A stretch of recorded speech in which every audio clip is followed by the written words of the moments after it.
Kruja po konsolidohet si një nga destinacionet historike e kulturore të preferuara në Shqipëri, duke tërhequr një numër në rritje vizitorësh vendas e të huaj. Turistët e huaj që vizitojnë Krujën shprehen të impresionuar nga mikpritja shqiptare, bukuritë natyrore dhe pasuria historike e qytetit, duke e cilësuar eksperiencën si një nga më të veçantat gjatë udhëtimit të tyre në Shqipëri.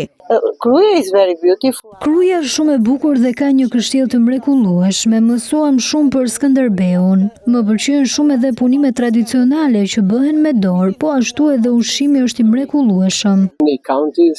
Njerëzit janë shumë të dashur e të sjellshëm, ndryshe nga vendet e tjera.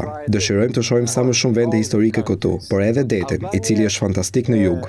Drejtori i konsumatorit shqiptar Hasin Stafa shprehet se këtë vit është regjistruar një rritje e ndjeshme e turistëve nga kombësi të ndryshme, duke e cilësuar këtë si një tregues të zhvillimit pozitiv të sektorit të turizmit dhe të interesit në rritje për qytetin historik të Krujës. Ka turistë duke filluar nga Shtetet e Bashkuara të Amerikës, nga Kanadaja, kemi nga Zelanda e Re, aq më shumë janë turistët e polak, çek, serbët, ukrainësit, pra po ashtu edhe vendet e Ballkanit. Muzeu Kombëtar Gjergj Kastrioti Skënderbeu, Muzeu Etnografik dhe Pazari i Vjetër i Krujës janë ndër atraksionet më të vizituara, duke ofruar një kombinim të historisë, kulturës dhe traditës shqiptare.